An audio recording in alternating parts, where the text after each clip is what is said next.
नमस्कार दोस्तों, technical hub UP co-op में आपका एक बार फिर से स्वागत है।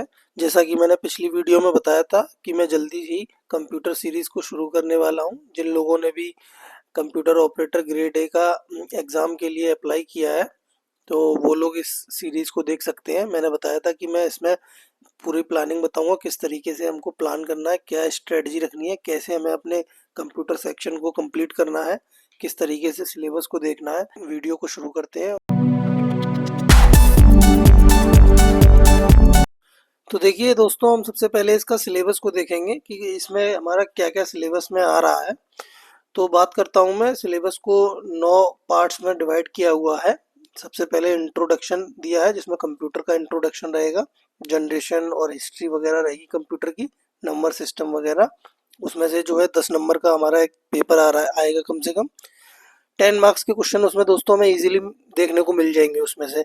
तो ये सेक्शन हमें बड़ा अच्छे से कवर कर लेना है, क्योंकि बहुत इजी क्वेश्चन आते हैं इसमें से। कोई टिपिकल क्वेश्चन नहीं आते। मैं बताऊंगा कि किस टाइप के क्वेश्चन आते हैं। उसके बाद देखिए डीबीएमएस। डीबीएमएस का एक बहुत बड़ा रोल है, उसके भी कम से कम 10 नंबर के क्वेश्चन आते हैं इसमें।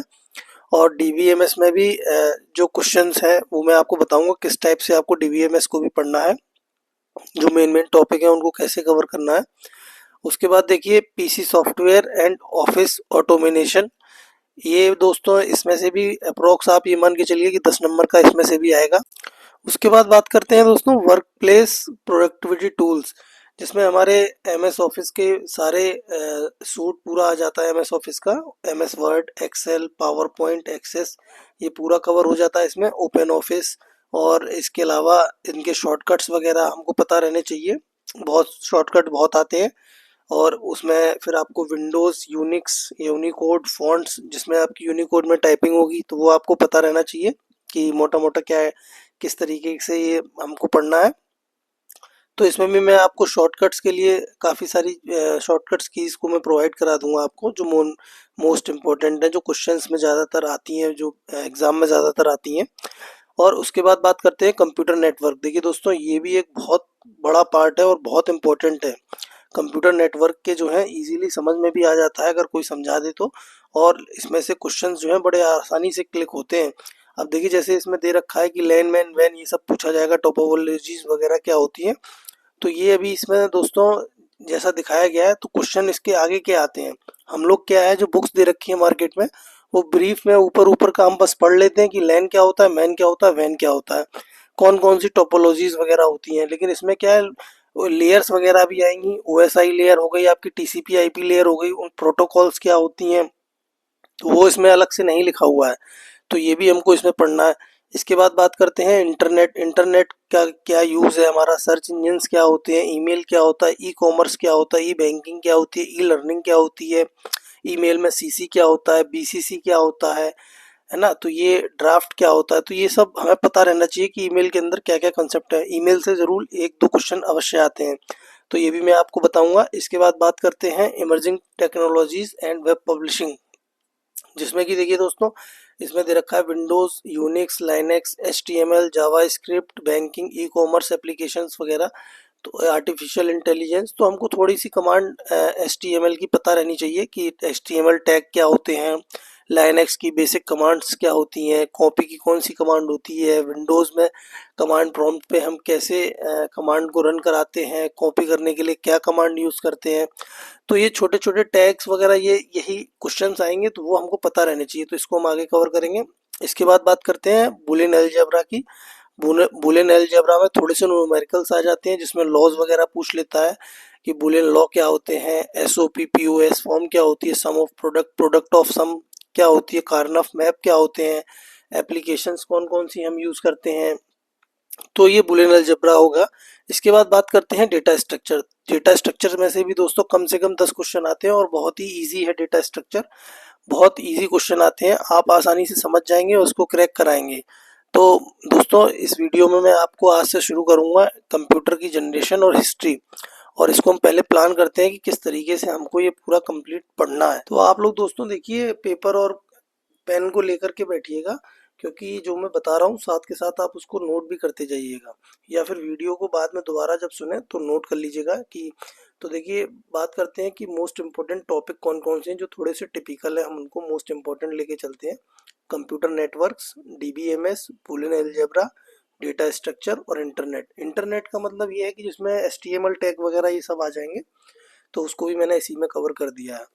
तो ये हमारे लिए मोस्ट इम्पोर्टेंट टॉपिक है क्योंकि ये थोड़े से टिपिकल हैं, थोड़े से सेंसेबल हैं, इनमें हमें थोड़ा लॉजिक लगाना पड़ता है, सोचना पड़ेगा, तब हम आंसर को क्लिक कर पाएंगे। तो ये हमको टॉपिक्स जो है मोस्ट इम्पोर्टेंट टॉपिक में रखने हैं। तो देखिए हमको प्लान कैसे करना है दोस्तों कि हम जो है पूरे सिलेबस को दो पार्ट में डिवाइड कर लेंगे।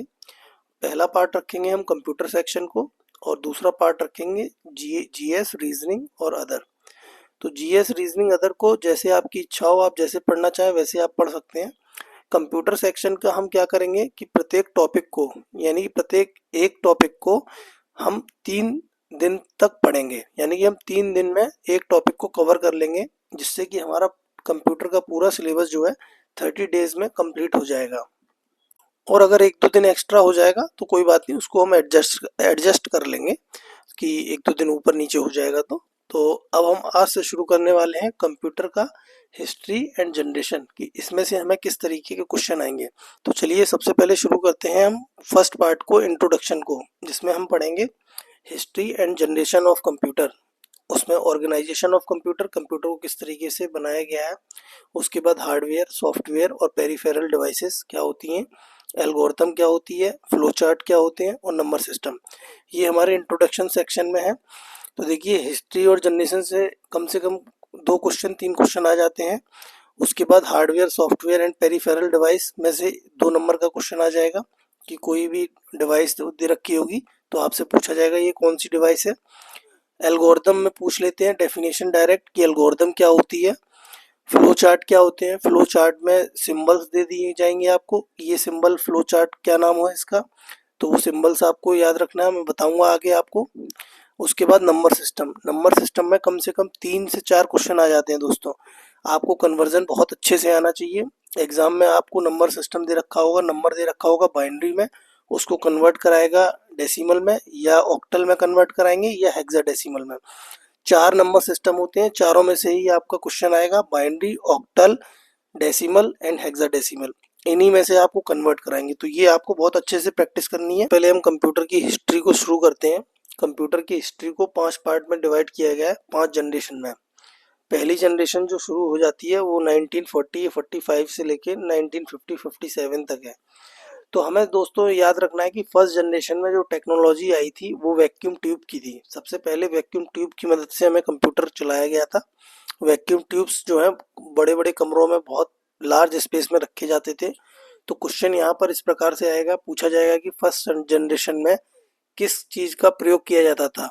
तो हमें वैक्यूम ट्यूब हमारे दिमाग में तुरंत आ जानी चाहिए कि पहली जनरेशन में वैक्यूम ट्यूब का प्रयोग किया गया था। और इससे कौन सा कंप्यूटर बनाया गया था, तो ENIAC। ENIAC कंप्यूटर था, electronic numerical integrated and calculator. हमको दोस्तों देखिए ये फुल फॉर्म पता होनी चाहिए, ENIAC, एडवैक, यूनिवैक, इन कंप्यूटर्स की हमको जो है फुल फॉर्म्स पता होनी चाहिए कि एडवैक की क्या फुल फॉर्म है, electronic discrete variable automatic computer, UNIVAC universal automatic computer. तो ये क्वेश्चन पूछ लेते हैं कभी कभी कि इनकी फुल फॉर्म्स क्या। इसके बाद बात करते हैं दोस्तों सेकंड जनरेशन की। तो देखिए सेकंड जनरेशन में क्या टेक्नोलॉजी आ गई, वैक्यूम ट्यूब्स की जगह ट्रांजिस्टर यूज होने लगे। तो क्वेश्चन इस प्रकार से आएगा कि ट्रांजिस्टर्स कौन सी जनरेशन में यूज किए गए, या पूछा जाएगा सेकंड जनरेशन में क्या यूज किया जाता था। तो आपको याद रखना है ट्रांजिस्टर्स। या आपसे ये पूछा जाएगा कि फर्स्ट जनरेशन और सेकंड जनरेशन की टेक्नोलॉजी में किस चीज का अंतर था, या क्या चीज ऐसी थी जो फर्स्ट जनरेशन में यूज नहीं की जाती थी, सेकंड जनरेशन में यूज की जाती थी। तो वहां पे आपको ट्रांजिस्टर सेलेक्ट करके आना है। तो आपको दिमाग में रहना चाहिए कि दूसरी जनरेशन में ट्रांजिस्टर यूज किए। तो एक दोस्तों क्वेश्चन आपको कमेंट सेक्शन में लिखना है बिना देखे, अगर आपको पता हो तो आप ऐसे ही लिखिएगा, अगर नहीं पता हो तो आप सर्च करके लिख दीजिएगा कि ट्रांजिस्टर्स जो है वो किससे बने हुए थे। तो ये क्वेश्चन मोस्ट इंपोर्टेंट है, पूछा जाता है कि transistor are made up of. तो आपको ये कमेंट सेक्शन में लिखना है इसका आंसर। इसके बाद बात करते हैं दोस्तों थर्ड जनरेशन की। तो थर्ड जनरेशन में क्या था, आईसीज आ गए थे, इंटीग्रेटेड सर्किट्स। तो आईसीज आ गई, चिप आ गई थर्ड जनरेशन में, तो कंप्यूटर का साइज जो है ऑटोमेटिकली छोटा हो गया।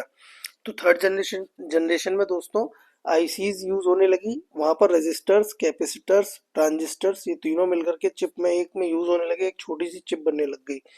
तो हमको ये पता रहना चाहिए थर्ड जनरेशन में क्या यूज हुआ था, आईसी, इंटीग्रेटेड सर्किट। इसी जनरेशन में दोस्तों हाई लेवल लैंग्वेजेस आ गई। कौन कौन सी होती हैं हाई लेवल लैंग्वेजेस? जैसे फोर्टोन थी, second to fourth, COBOL, Pascal, BASIC, ALGOL. तो इनकी फुल फॉर्म दोस्तों हमें पता रहनी चाहिए। बेसिक की क्या फुल फॉर्म है, कोबोल की क्या फुल फॉर्म है, फोर्ट्रॉन की क्या फुल फॉर्म है, बेसिक की क्या फुल फॉर्म है। ये फुल फॉर्म आपको याद होनी चाहिए। अगर नहीं है याद तो याद कर लीजिएगा और मुझे कमेंट सेक्शन में बताइएगा इनकी फुल फॉर्म्स को लिख करके। इसके बाद बात करते हैं दोस्तों फोर्थ जनरेशन की। यहाँ पर क्या हुआ, माइक्रो प्रोसेसर्स आ गए, माइक्रो प्रोसेसर आ गए और इंटेल 4004 चिप आ गई जो 1971 में बनाई गई थी। तो कभी कभी पूछ लेता है कि इंटेल 400 चिप जो है कब बनाई गई थी, तो ये नोट कर। गुई और माउस यूज होने लग गए थे। यहाँ एलएसआई और वीएलएसआई टेक्नोलॉजी आ गई थी। एलएसआई लार्ज स्केल इंटीग्रेशन था, जहाँ पर एक चिप के ऊपर 1000 से लेकर 10,000 तक के ट्रांजिस्टर रहते थे। और VLSI very large scale integration, जिसमें 10,000 से ज़्यादा ट्रांजिस्टर्स एक चिप के ऊपर रहते थे। तो ये पूछ लेता है क्वेश्चन एग्जाम में दोस्तों कि एलएसआई और वीएलएसआई क्या है। तो आपको पता रहना चाहिए LSI large scale integration, VLSI very large scale integration. इसके बाद देखिए दोस्तों जो अभी करंट की जनरेशन चल रही है वो फिफ्थ जनरेशन है। इसमें ULSI ultra large scale integration और आर्टिफिशियल इंटेलिजेंस ये सब फिफ्थ जनरेशन में आ गया है। यहाँ पर दोस्तों मैं आपको बताना चाहूँगा कि आप लोगों को ये पता रहना चाहिए कि आपका सुपर कंप्यूटर कौन सा है, फर्स्ट सुपर कंप्यूटर कौन सा था, किसने बनाया था, क्रे वन क्या है, सुपर कंप्यूटर है। तो ऐसे कौन कौन से सुपर कंप्यूटर है, एरावत क्या है, कौन सा सुपर कंप्यूटर है, इसकी क्या रैंक रही थी। तो थोड़ा सा एक आपको ये पता रहना चाहिए कि कौन सा सुपर कंप्यूटर वर्तमान में हमारा है। तो ये आपको नेम याद रहना चाहिए। पहला सुपर कंप्यूटर कौन सा था ये भी क्वेश्चन में पूछ लेते हैं, जो जीएस और कंप्यूटर सेक्शन दोनों में ही आ जाता है। तो आज की इस वीडियो में दोस्तों मैंने आपको हिस्ट्री और जनरेशन ऑफ कंप्यूटर के बारे में बताया है। तो आप इन चीज़ों को जो मैंने बताई हैं इनको तो आपको कंफर्म पता ही रहना चाहिए। अब जो नेक्स्ट वीडियो में कल जो बनाऊंगा वो मैं organisation of computer, hardware, software and peripheral devices, इन तीनों को कवर कर दूंगा। मैं ये तीनों चीज़ें कल की वीडियो में कवर कर दूंगा। आप लोग जो है हिस्ट्री और जनरेशन ऑफ कंप्यूटर के नोट्स बना लीजिए। जो जो मैंने टॉपिक इसमें आपको क्वेश्चन बताए हैं, जिस टाइप से बताए हैं उस टाइप से आप क्वेश्चंस को बना करके लिख लीजिए। आपको एकदम पता रहना चाहिए। एग्जाम में आपको जो है बिल्कुल ये नहीं लगना चाहिए कि इसमें से अगर कोई क्वेश्चन आया है तो आपको ये लगे कि ये क्वेश्चन हमने पढ़ा ही नहीं था। और आपके जो भी दोस्त वगैरह हों जो आपके साथ पढ़ रहे हैं दोस्तों, तो उनको ये वीडियो का लिंक शेयर कर दीजिएगा जिससे कि वो भी इन वीडियो को देख सकें। और मुझे कमेंट सेक्शन में बताइएगा कि आपको किस किस टॉपिक में ज़्यादा दिक्कत हो रही है। उस टॉपिक पे मैं स्पेसिफिक नोट्स बना के आपको मैं बताऊंगा। और 50 लोगों से ज़्यादा कमेंट आएंगे तो मैं दोस्तों लाइव वीडियो जो है मैं शूट करूंगा, लाइव पढ़ाऊंगा आप लोगों को। रात के टाइम में ही पढ़ा सकता हूँ क्योंकि दिन में मैं काफ़ी बिजी रहता हूँ दोस्तों। तो रात में कोई भी टाइम हम लोग सेट कर लेंगे, 9:30, पौने 10, 10 बजे से। तो आपको मैं लाइव बताऊंगा जिसमें आप लोग जो है मुझसे डायरेक्ट क्वेश्चन पूछ सकते हैं और मैं आपको लाइव उनके आंसर्स बताऊंगा, समझा भी दिया करूंगा। तो 50 से ज़्यादा कमेंट आएंगे तभी दोस्तों मैं इसको शुरू करूंगा। तो वीडियो आपको पसंद आया हो तो प्लीज़ लाइक और सब्सक्राइब कर लीजिएगा, क्योंकि इससे इसके अलावा भी मैं काफ़ी टेक्निकल चीज़ों को मैं अपलोड करता रहता हूँ, जिससे कि आपको बाकी चीज़ों की भी जानकारी रहे। अगर आप पुलिस विभाग में भी आ जाएंगे तब भी आपके वो काम में ही आएंगी। तो आप चैनल पे जाके वो वीडियो भी देख सकते हैं। तो ठीक है दोस्तों, थैंक यू सो मच। जय हिंद, जय भारत, बेस्ट ऑफ लक।